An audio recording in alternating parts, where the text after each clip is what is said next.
Bapak-bapak dan ibu-ibu sekalian, marilah kita mungkin mulai pada diskusi pada malam hari ini. Bapak-bapak yang saya hormati, bapak dan ibu-ibu sekalian, adik-adik, dan juga kakak-kakak. Diskusi pada malam hari ini mengambil tema dunia pendidikan pasca pandemi, upaya untuk mengambil hikmah. Lebih kita diskusikan ini karena melihat bahwa pandemi ini sering lebih dilihat dari sisi bencananya, dilihat dari sisi musibahnya. Nah, dalam konteks, tapi kalau memang realitasnya begitu, dengan adanya pandemi ini banyak hal yang kemudian kehidupan kita harus berubah. Yang awalnya bebas ketemu, pergi, ataupun bebas berkumpul, dengan adanya pandemi ini harus dibatasi. Kegiatan-kegiatan di sektor apapun juga dibatasi atau harus berubah cara. Nah, tak lepas juga dunia pendidikan. 3 semester saya lihat bahwa selama pandemi ini anak-anak harus belajar di rumah, sehingga melakukan pembelajaran jarak jauh PJJ entah dengan Zoom atau dengan platform yang lain, Google Meet atau platform masing-masing sekolah sendiri, yang ini merupakan ketika itu dilakukan secara massal kan gitu. Itu sebetulnya suatu yang sangat baru PJJ-nya. Tapi pada satu sisi sebetulnya juga memberikan berkah. Yang awalnya orang tua tidak pernah urusan lagi tentang pelajaran anak-anaknya, karena harus mendampingi. Bahkan di kasus-kasus tertentu mungkin tidak lagi mendampingi, tapi mewakili. Maka saya punya kakak seorang guru, ketika ketemu beberapa minggu yang lalu cerita, murid saya itu sekarang pinter semua, nggak ada yang bodoh, nilainya 10 semua, tapi nggak tahu tuh yang ngerjain siapa di rumahnya. Artinya PJJ itu pun memberikan sesuatu yang dipertanyakan sendiri oleh gurunya, apakah efektivitas. Tapi dari satu sisi tadi, bahwa yang selama ini orang tua merasa menyerahkan seluruh pendidikannya kepada sekolah, akhirnya harus terlibat. Di satu sisi sebetulnya budaya-budaya baru selama pandemi ini seakan-akan menurut saya memberikan sebuah pesan bahwa ada hal yang harus dirubah terkait budaya atau apa mungkin. Misalnya sebagai contoh aja, kita itu kan paling buruk misalnya budaya antri, budaya disiplin. Nah mestinya dengan pandemi ini kan dipaksa untuk antri, berjarak, rapi dan macamnya, tidak. Tetapi apakah itu juga merupakan sesuatu yang akan berubah? Nilai-nilai yang dulu kurang bagus itu dengan pandemi yang harusnya bisa bagus. Nilai kejujuran antara guru, antara orang tua, murid dengan guru. Kemudian juga tadi kedisiplinan dan banyak hal. Kan? Nah, apakah kita akan melewatkan pandemi ini tanpa sesuatu, dan kita hanya kembali kepada masa lalu, kembali kepada kata normal, dan normal itu kembali seperti sebelum pandemi, seperti plus seperti sebelumnya, seakan-akan tidak pernah ada pandemi yang memberi pelajaran kita. Nah, inilah yang menjadi gagasan kami mengangkat tema pendidikan, dunia pendidikan kita pasca pandemi ini, untuk melihat pandemi bukan sekedar musibah, tapi mungkin kita cari hikmahnya apa sehingga membuat dunia pendidikan kita akan menjadi mestinya lebih baik. Nah, Bapak-bapak dan Ibu-ibu, pada malam hari ini kita akan menghadirkan dua pembicara. Yang pertama adalah Pak Edi Subhan, MPD, staf pengajar di Fakultas Ilmu Pendidikan UNES Semarang. Saya cukup beberapa kali dulu berinteraksi, meskipun saya WA atau di komunitas pertemuan, meskipun ini sudah lama mungkin. Terakhir ketika Anies Baswedan masih jadi Menteri Pendidikan, saya komunikasi diskusi dengan Mas Edi Subhan. Beliau aktivis pendidikan yang juga pelaku homeschooling.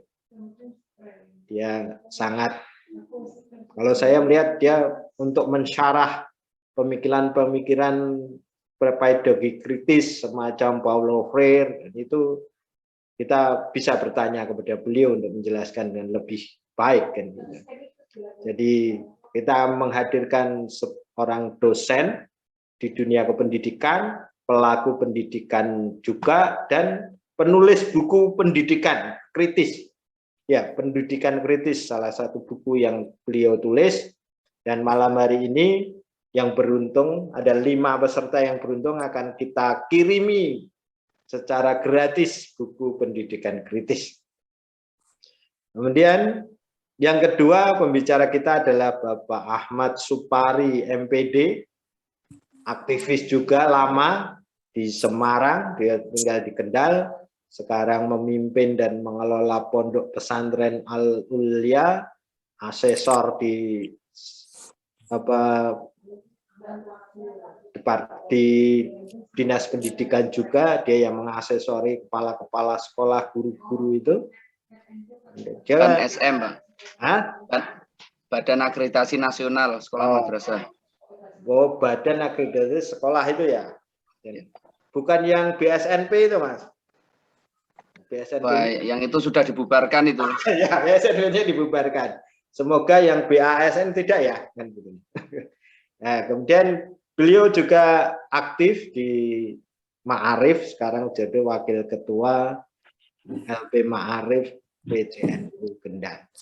Nah, itu perkenalan saya, kami perkenalan terhadap pembicara yang akan bicara pada memantik diskusi pada malam hari ini.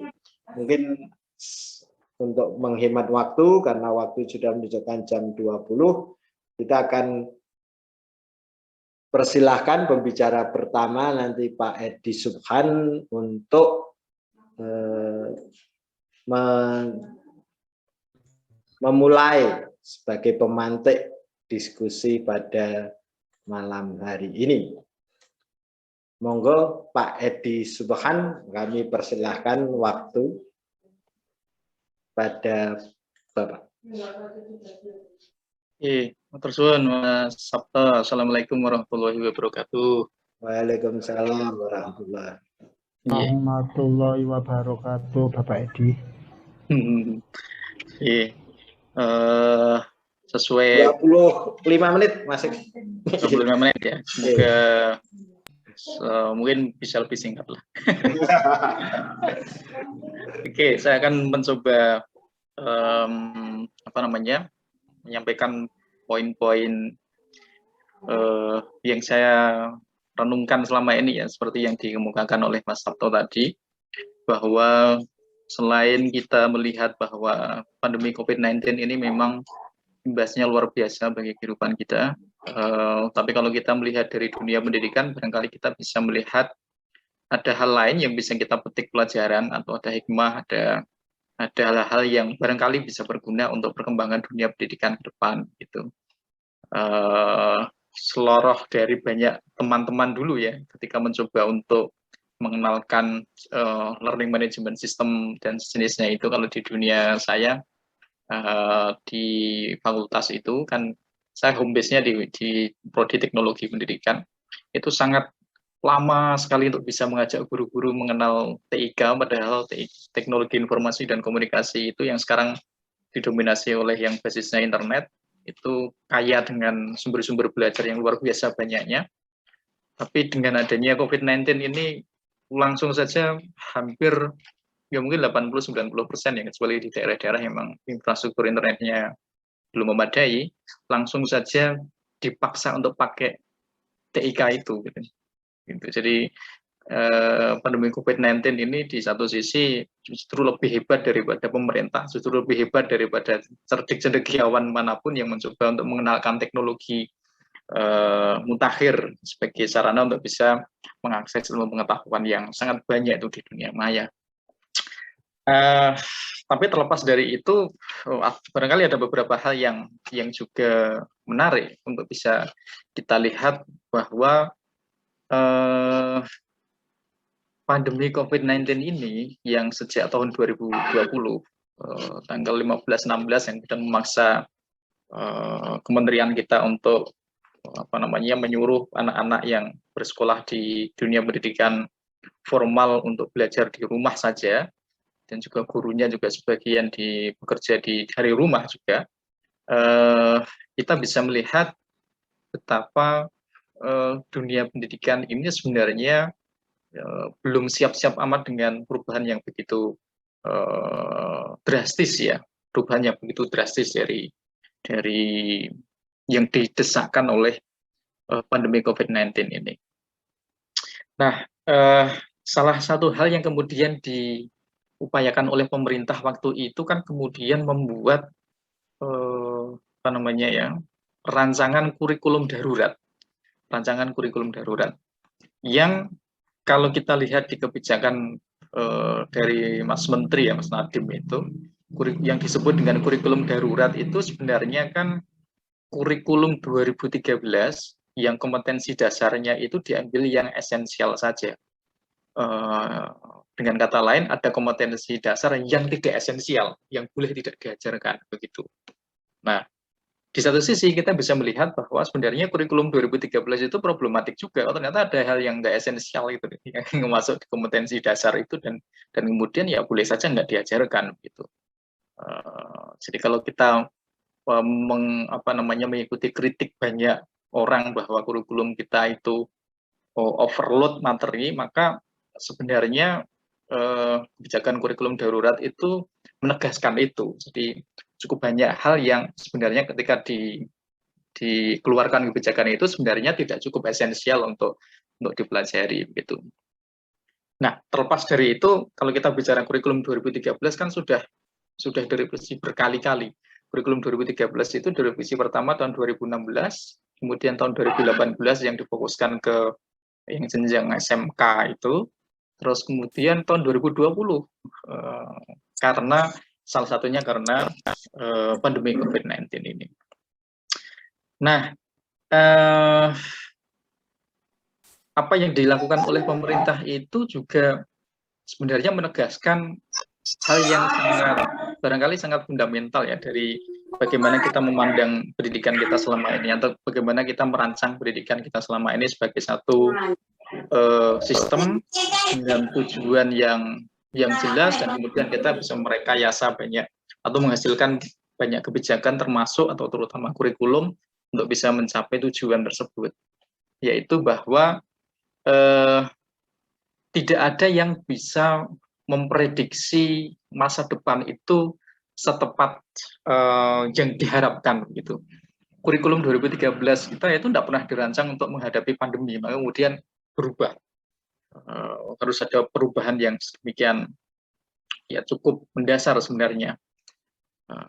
Dan dulu sebenarnya ada model-model pendidikan yang sifatnya berorientasi masa depan, atau beberapa ahli misalnya Pak Mokhtar Bukhari dulu merumuskan konsep pendidikan antisipatoris, pendidikan yang bisa mengantisipasi masa depan seperti apa.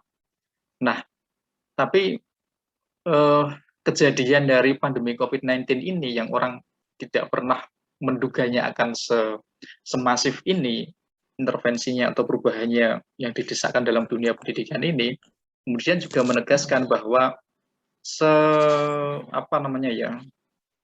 seteliti-telitinya seorang futurolog sekalipun itu untuk bisa memprediksi masa depan, yang kemudian masa depan itu menjadi bahan analisis ya, kira-kira anak itu kemudian butuh kompetensi apa, pengetahuan apa, karakter apa untuk bisa hidup di masa depan. Dan itu kemudian membuyarkan itu semua gitu. Karena sebenarnya masa depan itu suatu hal yang sudah dibuktikan oleh pandemi COVID-19 itu nggak bisa diprediksi secara penuh. Nah,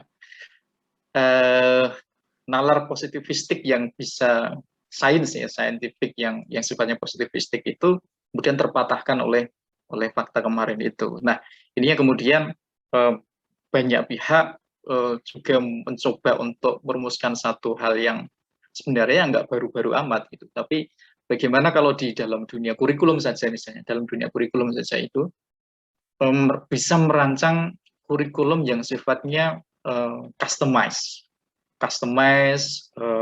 itu istilah dalam bahasa yang lebih familiar barangkali adalah mudah untuk disesuaikan dengan konteks, dengan kebutuhan dan perubahan yang sedemikian cepat. Perubahan dalam dunia teknologi saja itu hitungannya bisa dalam mungkin minggu atau bulan itu. Produk-produk teknologi selalu lahir yang baru, seri baru begitu. Itu yang kemudian juga menjadikan anak-anak kita itu yang belajar di SMK, yang punya orientasi pendidikannya link and match dengan dunia kerja, tapi dunia kerja yang begitu cepatnya, maka nggak akan pernah nyampe ketika konsep yang dipelajari adalah hal-hal yang sifatnya teknis semata. Nah, ini juga akan sama sebenarnya, bukan hanya untuk SMK saja, tapi SMA maupun pendidikan secara umum, jika punya orientasi yang dipegang adalah masa depan yang dipahami sebagai pasti dalam arti orang ketika memprediksi masa depan itu kan berdasarkan pada data dan fakta yang ada sekarang. Tapi sama halnya ketika kita bicara misalnya Indonesia tahun 2045 ya, Indonesia emas gitu, generasi dipersiapkan macam-macam itu. Pemerintah pasti nggak akan memprediksi tahun 2020 ada pandemi, sehingga muncul banyak kekhawatiran soal learning loss macam-macam itu belum pernah terprediksi itu. Nah, prediksi itu bisa salah ketika memang data itu berubah. Nah, datanya berubah. Ada pandemi, ada bencana alam, ada perang, ada apa macam-macam itu yang seringkali tidak terprediksi. Nah, oleh karena itu kurikulum yang tepat itu untuk masa depan itu ya masa depan itu ya sekarang ya bisa dipahami sebagai kurikulum yang memang customize itu ya bisa diubah dengan mudah begitu, dicocokkan dengan baju. Ibarat kalau kita bicara customize itu baju atau apa gitu akan bisa dipakai oleh siapapun, itu penyesuaiannya tidak akan lama itu, jadi mudah. Istilah lainnya barangkali adalah kontekstual, apa namanya ya yang lebih bisa merespon perubahan itu secara tepat. Nah, kurikulum 2013 itu sebenarnya tidak dirancang untuk semacam itu. Kenapa? Karena membayangkan masa depan yang sudah pasti, Indonesia tahun 2045, teknologi yang seperti apa dan jenisnya itu. Sehingga ketika mau mengubah kurikulum yang sifatnya nasional itu memang repot, karena kan besar ya, karena bicara soal kurikulum nasional kita ya bicara soal gagasan besar manusia Indonesia seperti apa yang mau dihasilkan, dan pemerintah sudah macam-macam rancangannya kan. Rancangan kalau didasarkan pada pasar kerja misalnya muncul kerangka kualifikasi nasional Indonesia yang itu menjadi standar tenaga kerja ASEAN itu dan jenisnya itu banyak hal. Nah, itu semua apa namanya yang bisa menjadikan pegangan itu kemudian menjadi tidak bagus lagi sebenarnya. Perubahan itu semakin cepatnya gitu, sehingga dibutuhkan sesuatu yang lebih fleksibel. Itu yang pertama. Yang kedua, saya pikir mungkin Bapak Ibu sekalian ya sudah bisa membaca ya bahwa pendidikan kita dengan pandemi COVID-19 itu mungkin menyadarkan banyak orang juga, termasuk guru-guru senior yang sudah lama mengajar pastinya, bahwa ke depan itu atau bahkan sekarang kehadiran TIK itu suatu hal yang tidak terelakkan lagi, saya kira. Yang tidak terelakkan dalam arti potensinya itu luar biasa dan bisa dipakai untuk hal-hal yang sifatnya apa ya, bisa menjadi pelengkap atau bisa untuk mengatasi kendala yang ada. COVID-19 ini kan kendala belajar yang kemudian menjadikan belajar itu tidak bisa dilakukan lagi secara konvensional, tatap muka di ruang kelas secara fisik begitu. Nah, tapi ketika belum terbiasa dengan pola pikir yang semacam itu, begitu dihadapkan dengan teknologi yang semacam ini, harus misalnya mengenal Zoom, mengenal Google Meet, Google Class, atau model-model learning management system yang lain, Moodle dan jenisnya itu, atau bahkan yang paling sederhana lewat WA dan jenisnya, dikontak satu-satu, telepon, itu daerah yang infrastruktur internetnya kurang bagus itu pakai HT dan jenisnya itu macam-macam. Tapi makin lama makin akan menjadikan orang bahwa TIK itu suatu hal yang tidak terelakkan lagi, begitu. Dan potensinya juga luar biasa. Walaupun awalnya itu terpaksa, tapi sebagian besar saya pikir mulai melirik bahwa TIK itu, terutama internet, itu menyediakan jutaan informasi, jutaan pengetahuan yang bisa diseleksi, bisa dipilih untuk bisa makin menunjang pembelajaran. Nah, tantangannya justru ada pada beberapa hal yang sifatnya fundamental pada diri guru, siswa, dan orang tua. Dan ini muncul dalam keseharian kita sehari-hari tadi itu kan, misalnya soal yang sangat jadi obrolan sehari-hari ketika diberikan tugas itu yang mengerjakan di rumah itu orang tua apa anak, macam-macam lah. Itu kan berarti soal kemampuan pedagogik orang tuanya yang ingin hasil instan. Ya sudah, nilainya yang penting bagus anak saya, begitu, saya yang mengerjakan, itu tidak usah bilang-bilang ke gurunya. Biasanya sih ada mentalitas yang semacam itu. Artinya sebenarnya ada problem di situ.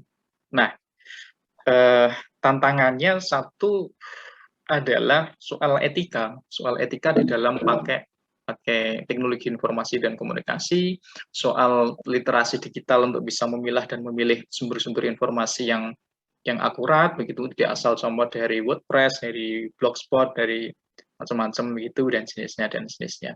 Tapi yang paling utama itu bagi saya adalah literasi digital itu, karena literasi digital itu menjadikan orang bisa mengakses pengetahuan itu dengan baik, dan ketika orang sudah bisa mengakses pengetahuan atau informasi itu, maka sebenarnya dia akan punya modal yang sangat luar biasa untuk bisa mengembangkan kapasitas dirinya itu. Nah, di sini yang paling menentukan pasti adalah soal akses. Siapa yang punya akses besar terhadap pengetahuan, maka dia akan menjadi orang yang paling punya potensi, istilahnya punya potensi untuk sukses, punya potensi untuk berhasil, dibandingkan dengan orang yang tidak punya akses terhadap pengetahuan. Sama halnya kalau kita pakai teori teori kelas sosial, siapa yang bisa mengakses pendidikan, maka dia yang akan bisa paling punya posisi penting di masyarakat, gitu, dan jenisnya. Nah, sekarang bukan hanya soal pendidikan saja, tapi soal akses terhadap pengetahuan yang di era sekarang ini tidak bisa dibatasi, hanya bisa diperoleh lewat pembelajaran konvensional di ruang kelas. Tapi ruang-ruang non-konvensional di luar kelas itu luar biasa banyaknya. Kursus-kursus online soal bagaimana mendidik anak itu misalnya, itu banyak sekali gitu. Ada Coursera, ada psikologi macam-macam, ada TEDx yang bisa menghadirkan banyak informasi di YouTube saja, ada Khan Academy macam-macam itu, dan banyak-banyak platform yang masuk dalam kategori massive open online courses itu, yang dia sifatnya free maupun berbayar, orang bisa dapat sertifikat dengan lisensi misalnya langsung dari perusahaan besar semacam IBM, semacam Google, Microsoft dan jenisnya begitu. Itu terbuka lebar peluang-peluang yang semacam itu, sehingga kata kuncinya itu sekarang sebenarnya adalah soal akses. Nah, kalau kita bicara soal akses, maka sebenarnya ini tugas dan tanggung jawab utamanya adalah dari negara, dari pemerintah itu. Nah, ini yang masih menjadi PR yang luar biasa dari pemerintah kita sekarang. Jadi akses pendidikan belum juga terpenuhi sepenuhnya, maka akses berikutnya adalah akses terhadap pengetahuan yang menjadi sumber informasi dan pengetahuan melalui dunia pendidikan yang sifatnya tidak terbatas di ruang kelas itu saja. Nah, itu soal akses. Yang ketiga, yang terakhir ini yang ketiga, nanti dilanjutkan bicara berikutnya dan diskusi. dengan begitu maka paradigma kita terhadap pendidikan juga bisa, atau bukan cuma bisa, ya harus berubah, bahwa pendidikan itu secara konvensional ya bisa lepas dari teknologi dalam arti perangkat digital itu. Tapi kalau ingin mengoptimalkan potensi yang luar biasa dari sumber-sumber belajar di dunia maya itu, maka satu pemahaman kita adalah apa istilahnya, harus bisa menghadirkan paradigma baru terhadap dunia pendidikan itu, bahwa TIK itu sebenarnya tidak terpisahkan dan kemudian harus membekali diri dengan banyak kompetensi-kompetensi atau skill, pengetahuan, termasuk juga etika-etika yang akan bisa mengoptimalkan potensi kita di dunia yang ada sekarang ini, agar tidak terjebak pada pada hoax, pada informasi-informasi yang sifatnya tidak akurat. Nah, misalnya kalau kita bicara di soal pendidikan yang sifatnya konvensional itu kan soal kehadiran ya, soal kehadiran. Presensi itu kan luar biasa. Presensi itu kan tanda kehadiran, present kan. Makanya kemudian tidak hadir itu dia disebut absen, tidak hadir. Saya absen, berarti saya tidak hadir sebenarnya itu. Kalau saya present itu saya hadir. Nah, kalau di kelas-kelas kita yang konvensional itu kehadiran itu menjadi penting, jadi ditanda itu kan, disebut, dipanggil namanya, terus kemudian dicentang gitu, hadir. Kenapa? Karena kehadiran fisik itu adalah suatu hal yang sifatnya penting, karena pembelajarannya ada di ruang yang secara fisik di dalam kelas itu. Nah, sekarang ruang kita kan berbeda.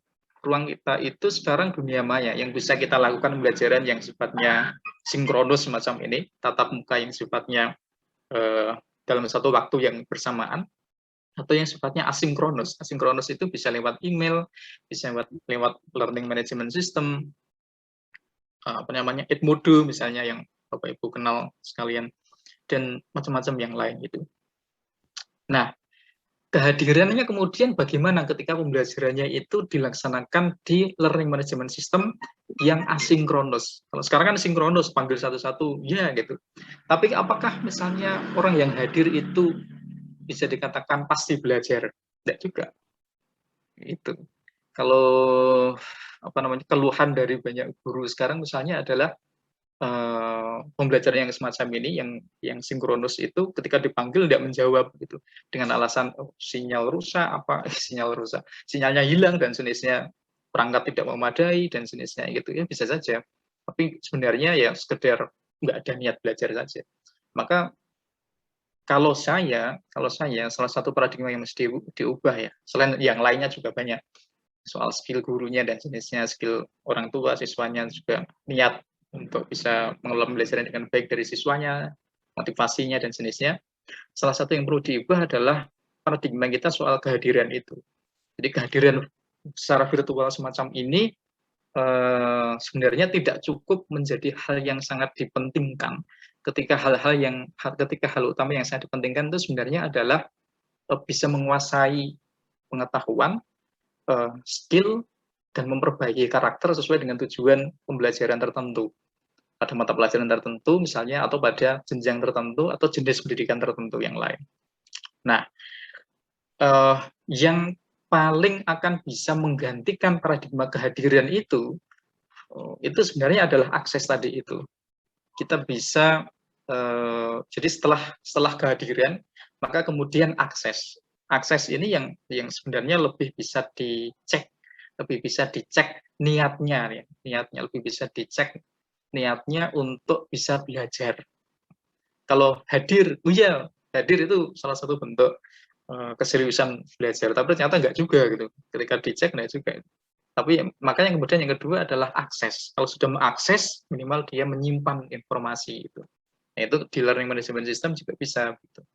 Nah, yang paling utama justru itu bukan kehadiran itu, tapi adalah akses, dan berikutnya adalah mengerjakan tugas-tugas. Nah, ini yang penting. Makanya kalau bagi saya itu soal kehadiran itu akhirnya tidak lagi legitimate, tidak lagi legitimate sebagai bukti belajar gitu. Dan sama halnya ketika di masa sekarang ini dosen dan guru tidak ngantor, jadi hadir di ruang fisik di kantor itu bukan lagi bukti kerja, karena kerjanya bisa dari rumah. Kan saya bisa dari rumah, bisa di mana saja itu. Ya, gitu. Jadi kehadiran itu kalau menurut saya tidak lagi bisa jadi legitimasi atau bukti seseorang itu belajar. Tapi yang bisa mendekati adalah bagaimana dia bisa mengakses dan kemudian bagaimana dia bisa mengerjakan tugasnya. Mengerjakan tugas-tugasnya itu. Nah, problemnya adalah kemudian karena apa namanya pengetahuan secara konseptual terhadap pembelajaran, mungkin yang paling memungkinkan adalah blended learning, ya, campuran antara tatap muka fisik dan virtual itu kurang memadai dari beberapa teman-teman kira, guru, dosen juga. Maka kemudian tugasnya banyak sekali. Tugasnya banyak sekali. Tiap topik ada tugas ini macam-macam. Nah, ini yang kemudian juga kurang tepat juga itu. Di satu sisi pasti memberatkan yang belajar, sisi yang lain juga pasti memberatkan guru atau dosen yang mengajar.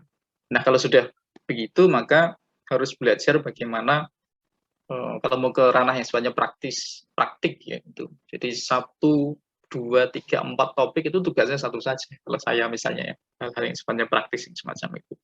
Nah, ini satu contoh bagaimana dengan refleksi pada aktivitas kita sehari-hari ya dalam dunia pendidikan itu mestinya ada beberapa hal yang diubah, yang bisa berubah, dan perubahannya itu akan lebih bisa menjadikan tujuan pembelajaran itu tercapai itu. Jadi tidak fokus pada hal-hal yang sifatnya formalitas ngecek kehadiran, tapi betul-betul mendampingi, memberikan feedback dengan melihat pada tugasnya, ketersediaan akses, bagaimana dia mengakses, betul-betul sudah mengakses pembelajaran atau tidak, dan sejenisnya itu.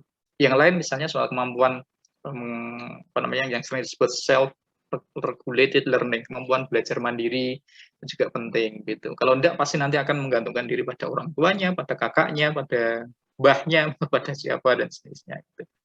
Oke, saya pikir itu dulu Mas Sabto yang bisa saya bagi ke teman-teman sekalian. Terima kasih. Terima kasih Pak Edi Sugeng, satu paparan yang menarik dari Pak Edi terkait bahwa ya kita harus melihat pandemi ini harus dilihat juga bukan sekedar musibah, tapi sesuatu yang memaksa kita sebagai untuk menjadi lebih baik.